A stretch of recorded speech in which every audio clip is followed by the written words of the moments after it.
Olá, boa noite. Estamos começando mais uma edição do RB Especial.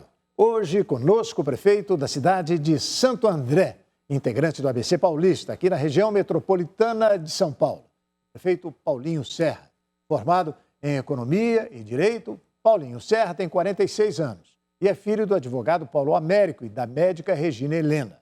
Desde a adolescência, já demonstrava liderança coletiva, encabeçando o retorno dos grêmios estudantis ao Colégio Estocco. No curso de Economia da FEA USP, iniciou a sua vida profissional como estagiário do Departamento de Planejamento Econômico e Financeiro da Prefeitura de Santo André. Depois, foi para a área comercial na cidade e iniciou o curso de Direito na Faculdade de São Bernardo do Campo. Fez parte do corpo técnico do PROCON de Santo André, onde se destacou na defesa de centenas de consumidores e munícipes. Em 2004, foi candidato a vereador, sendo eleito o mais jovem parlamentar da cidade. Em 2008, foi reeleito, sendo o vereador mais votado do município, praticamente triplicando a votação obtida na disputa anterior.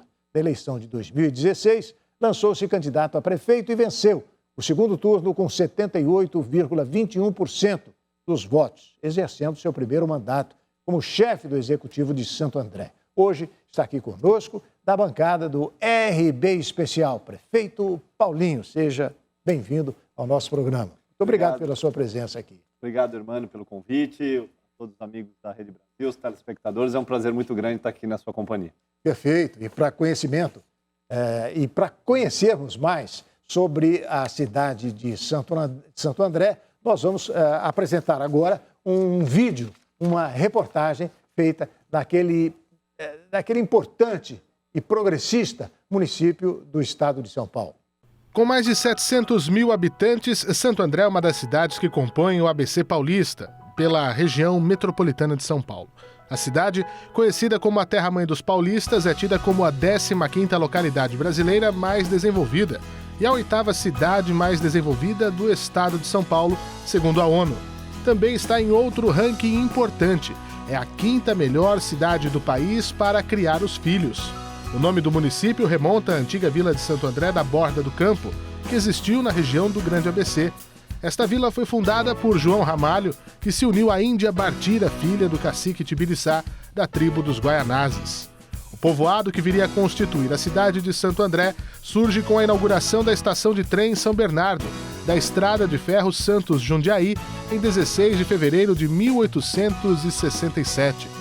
Em 1938, o interventor federal Adhemar de Barros determina que o distrito de Santo André passa a ser a sede do município e não mais a Vila de São Bernardo. Isso acontece pela prosperidade do local, pela proximidade com a ferrovia. Atualmente, Santo André conta com importantes áreas verdes e tem sua vocação econômica ligada à indústria metalúrgica. Desde os anos 1990, o setor de comércio e serviços também começou a crescer. Muito bem, então a gente agora já está conhecendo um pouco mais sobre a sua cidade, prefeito. Qual é o estado de espírito do senhor no último ano de administração da cidade? Olha, irmão, é um estado de espírito bastante otimista. Nós começamos agora em 2019, mas com mais intensidade em 2020, a colher os frutos daquilo que foi plantado nos primeiros 2 anos de gestão, que foi colocar a ordem na casa, arrumar as contas públicas, enxugar a máquina, fazer tudo aquilo que a cidade há muito tempo não via, recuperar sua capacidade de investimento e tudo isso converter 80% de endividamento da cidade em investimentos, né? A gente conseguiu reduzir 80% das dívidas da cidade e tudo isso começa, né, em 2019 começou a aparecer e em 2020 com mais intensidade ainda para melhorar a vida das pessoas, que é o nosso grande objetivo, né? Eu, antes de ser prefeito, eu sou nascido em Santo André, meus pais já são nascidos em Santo André, eu sou casado com mandreense e pai do mandreense. Tenho hoje muito orgulho de poder governar a cidade, mas vou continuar sendo morador de Santo André um dia, mesmo quando deixar de ser prefeito. Então, esse otimismo que hoje eu carrego é justamente baseado no nosso dia a dia na cidade, que a gente vê que está melhorando. A cidade reencontrou o seu caminho. Claro que temos ainda inúmeros desafios nas mais variadas áreas, mas em todos os aspectos, seja econômico, financeiro, de gestão, ou das áreas de políticas públicas, aquelas áreas mais sensíveis como a saúde, a segurança, em todos os aspectos a cidade já encontrou um caminho de melhora e os números mostram que a cidade tem evoluído. Então, é um sentimento de bastante otimismo e que a gente tem visto nas pessoas. Né? Não que elas tenham deixado de cobrar, mas importante, elas recuperaram a esperança, recuperaram o orgulho, e eu sou abordado praticamente todos os dias na cidade, sempre com esse sentimento de que, ó, prefeito, a gente sabe que falta muito ainda, mas a coisa está melhorando, a cidade está andando. Para você ter uma ideia, quando nós assumimos, eram 5 bilhões de reais em dívidas. 5 bilhões. Hoje essas dívidas foram reduzidas para pouco mais de 1 bilhão e nós temos 500 milhões de reais em investimentos em infraestrutura sendo executados hoje na nossa cidade. Então, o sentimento como andreense e como prefeito não poderia ser diferente. É um sentimento que a cidade está no caminho certo novamente e de muito otimismo para o ano que se inicia. Santo André, o senhor falou em dívida, realmente 5 bilhões de reais é muita coisa. Uma cidade que tem 3 bi de orçamento. Então, de onde é que o senhor tira o dinheiro para pagar a dívida? A gente fez, primeiro, o enxugamento, choque de gestão. A máquina, a gente reduziu o tamanho da máquina, fizemos renegociações de contrato, 40% de funcionários a menos, né? Funcionários não concursados. Acabamos com privilégios, regalias que ainda permeavam, infelizmente, a administração pública. Então, foram mais de 140 carros oficiais que nós vendemos, celular corporativo, ainda heranças aí de uma política que ainda bem não existe mais. Esse ajuste e esse enxugamento já começou a gerar economias mensais de 12, 15, 18 milhões. Fizemos a concessão do serviço da água e esgoto para a Sabesp. Pois é, alguma dívida com a Sabesp? Sim. Não. Caso de Guarulhos, por exemplo. 7 bilhões de Guarulhos. 3,4 bi a nossa, para a Sabesp. Então, nós fizemos a concessão da água e esgoto, né? Além da gente universalizar o serviço de água, retomar o investimento no saneamento. Santo André tinha a marca vergonhosa de menos de 40% de esgoto tratado. Hoje nós já ultrapassamos os 50% e nos próximos 5 anos chegaremos a 100% de esgoto tratado, né? Além da redução da dívida. Então, foi uma série de medidas, ajustes mesmo, muitas medidas que pouca gente acreditava que fosse possível fazer. Né? Falar hoje de redução de máquina, de enxugamento, hoje esse assunto está até na moda aí, a gente vê muito governante falando, mas a gente fez isso há 3 anos atrás, quando esse assunto ainda não era de forma propagada na sociedade da forma que é hoje, mas dá certo. É um novo modelo de gestão e eu fui eleito para isso. Com essa, a gente não fazia promessa, a gente não saía na cidade, irmão, até pela responsabilidade que a gente tem como morador, não saía prometendo milagre, que é resolver tudo num passe de mágica, porque isso não existe, ainda mais no poder público. Mas esse novo modelo de gestão que a gente implementou, as pessoas estão agora verificando que ele funciona. Né? E se a gente ainda não conseguiu chegar em todas as áreas, em todos os bairros, com esse modelo a gente vai chegar. Então, a redução das dívidas foi um pacote de um modelo novo, de um choque, de um enxugamento e também da concessão de alguns serviços. A cidade não compra mais água da Sabesp. A cidade agora não. Ela comprava água e não pagava. Esse é o problema. Né? Então, isso começou há 20 anos atrás. Né? E essa dívida de 20 anos que gerou, além dos 3,4 bi, mais 1,7 bi de precatórios, dívidas de longo prazo. Né? Dentro desse parcelamento, dessa concessão, a gente reduziu a dívida de 3,4 e ainda reduzimos o estoque de precatórios em 700 milhões de reais. E o serviço de distribuição de água? Agora ele é todo... A nossa autarquia, que fazia a distribuição, passou a ser uma espécie de uma agência reguladora que controla a qualidade, e a Sabesp, desde 11 de setembro de 2019, que faz a distribuição dos investimentos na água e esgoto da cidade. Houve colaboração do governo estadual nesse sentido? Claro, houve, e em especial do presidente Benedito Braga, do governador João Dória, e foi feito... Benedito Braga é o presidente da Sabesp. Sim, o presidente da Sabesp, e foi sim feito um bom acordo. A nossa equipe técnica toda do Semasa, são mais de 400 funcionários que ficarão na mesma operação, agora como funcionários da Sabesp. Houve absorção, sem demissão de um funcionário sequer. A gente conseguiu fazer aí, chegar a um bom termo. E o mais importante, Santo André não tinha racionamento de água, mas a gente chegou, o verão passado, 30 mil pessoas a ficar sem água na torneira de forma estrutural, né, todos os dias. Hoje essa taxa está menos de 1%. Nós temos hoje 99% da cidade abastecida regularmente com os investimentos que a Sabesp fez. O que o prefeito considera hoje como o maior problema da cidade? Acredito que seja o principal problema do país. né? E a gente está investindo muito nisso, que é a questão da geração de emprego. Santo André... Mais do que educação, do que saúde, do que... A gente considera, irmã, nesse novo modelo, educação, saúde como consequência, como produto até do desemprego. A gente viu que houve, por exemplo, uma procura maior pelos postos de saúde com a situação de desemprego que o Brasil viveu nesses 5 últimos anos. Então, claro que a gente tem investido muito na saúde, é uma das cidades que mais investe, o atendimento na saúde, a humanização do atendimento é um grande desafio, mas eu vejo na geração de emprego, na geração de renda, a grande saída para a cidade. E a região do ABC passou por um processo de desindustrialização a partir da automação das indústrias na década de 90, que afetou diretamente a questão de emprego. O ABC tem uma fama de ser cidade rica, uma região rica, uma região... Ela já foi uma região rica. E hoje, Santo André e as outras cidades sofreram também com esse empobrecimento e com essa questão da empregabilidade. Tanto que nós estamos investindo em um dos nossos principais programas desde o final de 2019, é o programa Escola de Ouro, que vai capacitar 10 mil pessoas para o mercado de trabalho em cursos gratuitos, em formação técnica e profissional dentro da Prefeitura de Santo André. Então, sem desmerecer, claro, a questão da segurança, a questão da saúde, que sem dúvida nenhuma são pautas aí que permeiam todas as grandes cidades, como é o caso de Santo André, mas a gente tem focado muito na qualificação profissional e na questão do emprego, que melhora a vida das pessoas e das famílias diretamente. Pois é, e o prefeito, esse ano é um ano importante, não é? É um ano de eleição. O senhor é candidato à reeleição? Sim. Está praticamente certo, né? Porque foi seu primeiro mandato. Eu costumo dizer que eu só falo de política no segundo semestre de ano par.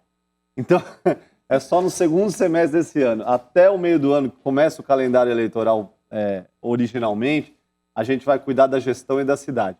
Mas, é claro, é natural que esse modelo de gestão seja mantido, no sentido da gente oferecer para a cidade essa alternativa. O senhor acha que esses 3 anos até agora, né, vão lhe ajudar a preparar um bom encaminhamento para mais uma responsabilidade que o senhor vai assumir a partir do ano de 2021, se eleito for? Eu acredito que a manutenção desse modelo pode ser bastante saudável para a cidade. Santo André tem tido, independente de formato de modelo, se estava certo ou não, interrupções de gestão desde 2000, que a gente não tem uma reeleição na cidade.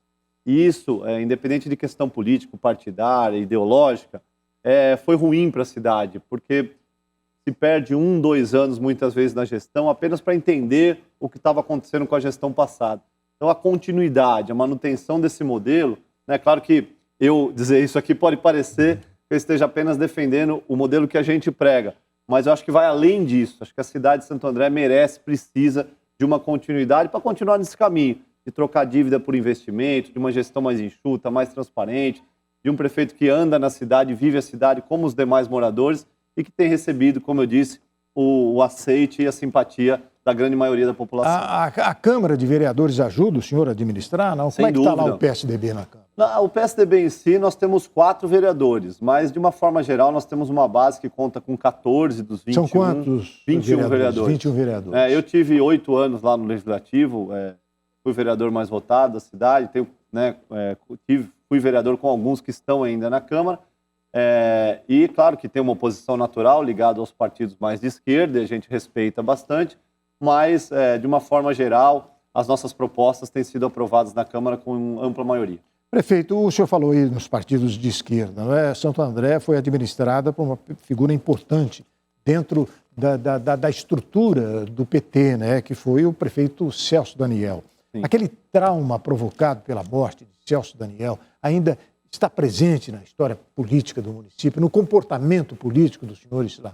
Olha, está cada vez menos presente, mas ainda está presente. Essa vai ser a primeira eleição, irmão, que alguns votantes, alguns eleitores, quando nasceram, o Celso já não estava mais entre nós. A tragédia já tinha acontecido. É a primeira eleição, né? Já se vão 17 anos da morte do Celso. Mas, sem dúvida, que esse triste e lamentável fato, independente das questões políticas, o Celso era um filho da cidade, era de uma família muito tradicional. O Bruno Daniel, inclusive, foi grande amigo do meu avô Américo Pinto Serra, lá de uma terceira geração que veio para a cidade na década de 30, que foi quando meu avô paterno chegou na cidade.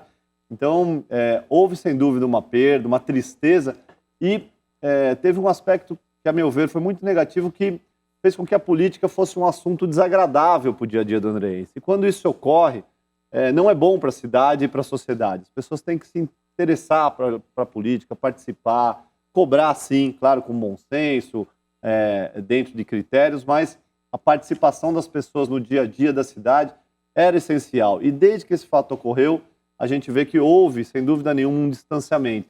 E esse assunto, ele, via de regra, ele acaba ressurgindo nos noticiários, o que causa no andreense, sem dúvida nenhuma, um certo constrangimento. O finado Celso Daniel era uma figura também muito importante na cidade, né? Ele tinha uma representatividade, independente do PT. Pois né? Muita gente até imagina que o PT era muito forte, a esquerda comandava Santo André, mas se esquece que muito disso aí se devia à presença pessoal, né? A liderança pessoal dele, já que a cidade não tinha exatamente esse perfil de esquerda que muita gente imagina. Exatamente. Né? Santo André não tem esse perfil e a manutenção desse projeto foi muito na continuidade desse modelo que o Celso tentou implementar. Nem conseguiu, porque o modelo foi interrompido. Mas ele tinha suas qualidades também, principalmente do ponto de vista do regionalismo, enxergava a região ali das 7 cidades de uma forma diferenciada, algumas ideias bem progressistas, mas que, infelizmente, por todos esses fatos que a gente conhece, acabou sendo vítima aí de uma grande tragédia. O senhor, pessoalmente, acha que ainda existem muitas questões relacionadas ao assassinato desse prefeito? Eu não acredito. Eu não acredito. Sinceramente, acho que já esse assunto coisa passada. Já se esgotou e acho que, de maneira definitiva, nós temos que virar a página. Pois é. Prefeito, então me diga aí, como é que vai ser esse encaminhamento da cidade frente a esses graves problemas que se apresentam? Um deles que me surge na memória agora foi o que provocou, de certa forma, esse trauma que a cidade viveu com o sequestro e morte do prefeito Celso Daniel, que foi a questão do transporte público, em que o próprio PT se envolveu lá no desvio de dinheiro arrecadado, da propina vinda do transporte público. Como é que está essa situação do transporte público hoje na sua cidade? E qual é a participação da prefeitura nisso? Hoje nós temos uma situação completamente diferente, de total transparência. São 2 grupos que têm a concessão, um de 60% da rede, outro 40%, um consórcio e uma outra empresa. Um consórcio, uma parte, inclusive a licitação, vai ser aberta uma nova licitação agora, no mês de janeiro, que é a chamada região da Vila Luzita, que é uma região muito populosa lá da cidade. E no contrato vigente, que a gente tem ainda quase uma década de concessão, a gente fez o reequilíbrio do contrato econômico-financeiro, tudo totalmente publicado no portal da transparência. Houve a troca, 50 ônibus novos, inauguramos a era do Wi-Fi no ônibus, do ar-condicionado, que nunca houve na cidade, os pontos de ônibus também, os abrigos, todos estão sendo modernizados, a gente já trocou 40, serão outros tantos agora no ano de 2020, enfim.